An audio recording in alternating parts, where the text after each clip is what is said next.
Hello there, Vic Benedict here. We're playing Devil May Cry 4 Special Edition on Dante Must Die difficulty, and this is my SSS-Rank guide and walkthrough. We're currently on Mission 02. It is entitled La Porte de l'Enfer.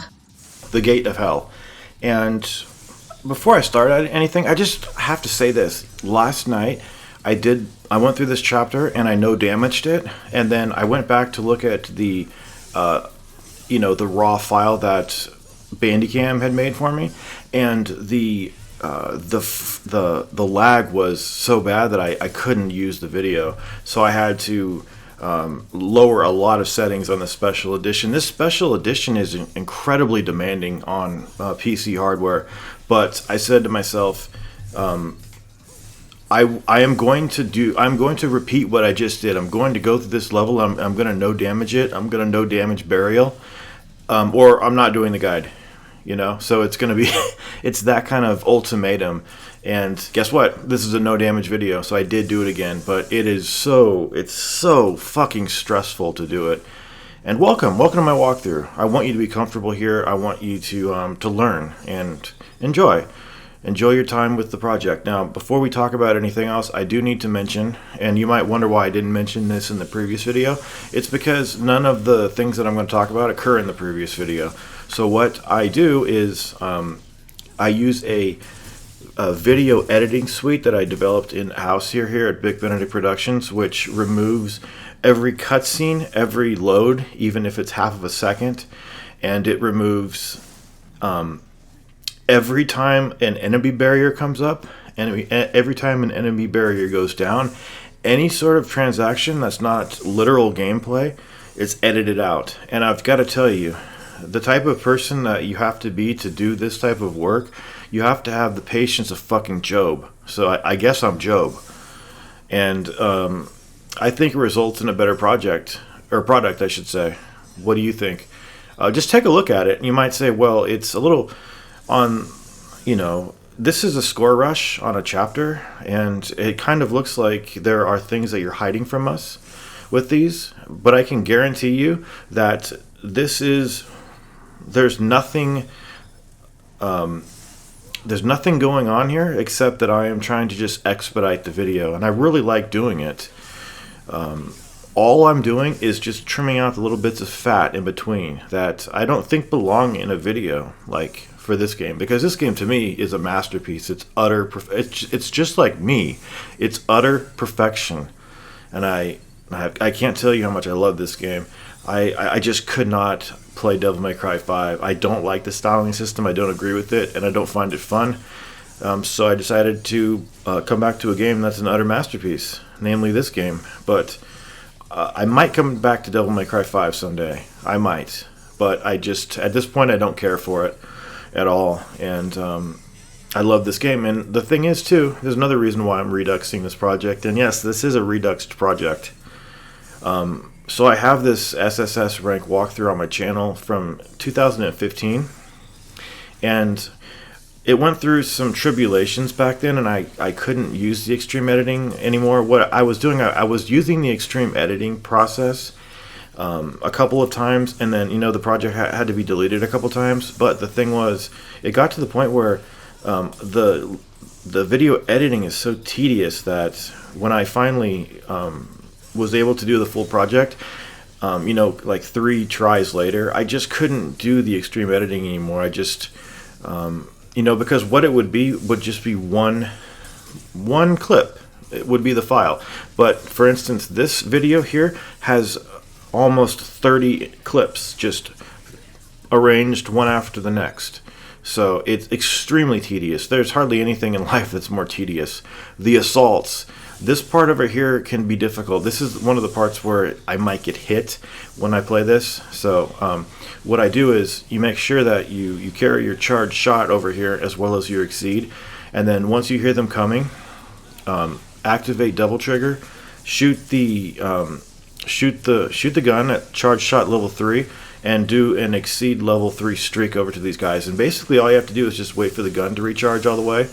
The charge shot level 3 takes 7 seconds, and you want to stay airborne quite a lot over here. Now, I do realize the irony of grabbing enemies in the air only to do the animation on the ground where you have no iframes and you could potentially get hit.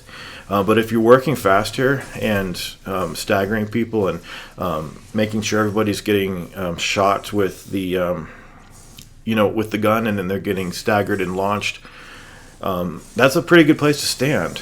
Now, on this place, in this game, you have to smash all the objects in your wake, and you can't miss any except for 5%. Now, there is an edit right here because I was trying to land on that thing and I just couldn't do it after like 7 tries. So, what do you not need to smash or get? You don't need to get any item that you smash that gives you nothing. As long as something like you just smash it and it has nothing.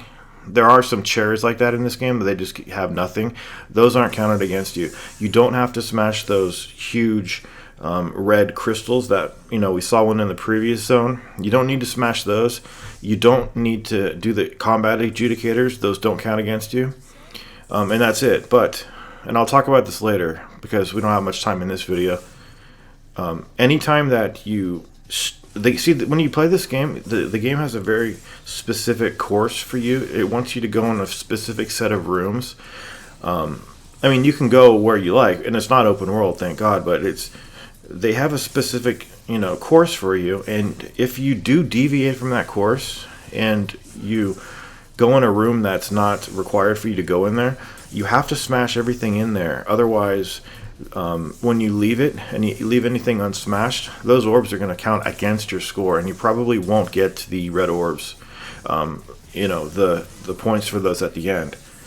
So I am going, like I said in the previous video, I will be smashing, I will be getting 100% of the orbs. So for instance, on a video like this, if I went through the whole chapter, did utterly perfect, made absolutely no mistakes, but missed a single chair, I pinned burial up hard, and I missed one chair, I would have to do the chapter over again. I would still have gotten over 95%, but that's not, I have to get 100%.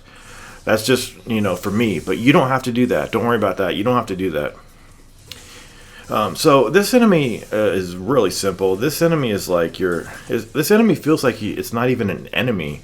Like sometimes I feel like it just, now when it hits you, then you think it's an enemy, but you just want to keep your distance and don't do streaks when they're attacking, because they can block and attack you, essentially stopping your streak, even if you're devil triggered. So you want to be really careful. But they're pretty much just fodder. The assaults and these enemies are the only things on this chapter. And around about this time, you want to make sure that you have around 4,000. Now, I know I have like over 5,000, but I'm just saying you only need 9,250, all right? I also will not be manually revving. I think it's a ghetto sort of a practice, and I don't partake in it.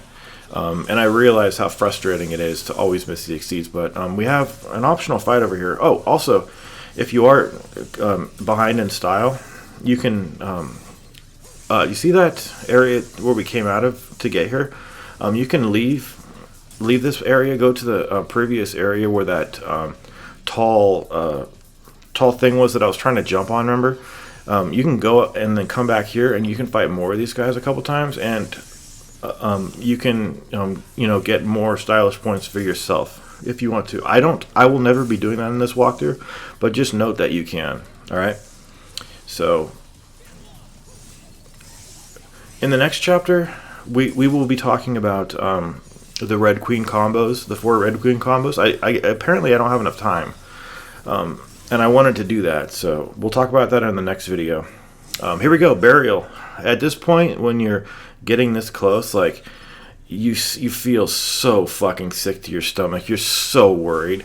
Like, it doesn't matter if you're doing this normally, but I have these weird set of principles where, I have to do the video no damage. Ooh, I have to not get hit in the video. I'm not even a no damage person. I just, this is the one chapter that I can no damage. I can also no damage the final boss, but that's it. Here we go. If you want to, you can start off with a maximum bet. Be careful though, because if you don't do that fast enough, he can come close to you and hit you.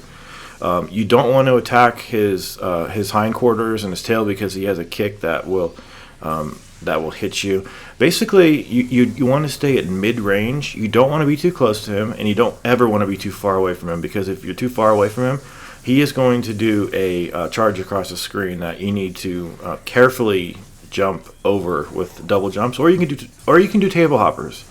Table hoppers are wonderful, but when he does his AoEs, he spawns these fire AoEs on the ground. If you're already at full sprint or getting close to full sprint, you don't need to be doing table hoppers if you don't want to. I just find that the table hoppers are pretty damn precise, and you need to be very conscious of which direction your character's facing when you're doing those.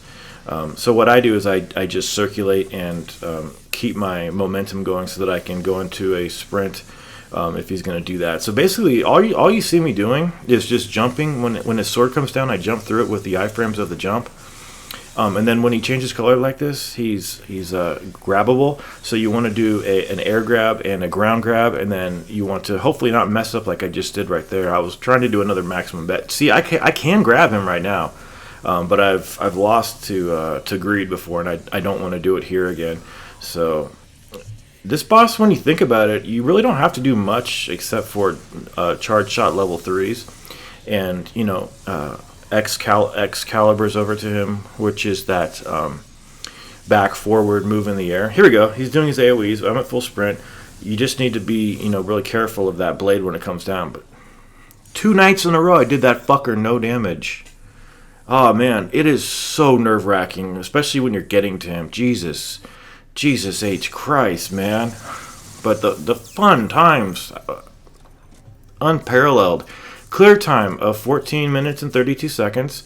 Remember, we had to do it within 26 minutes, so we had a long time.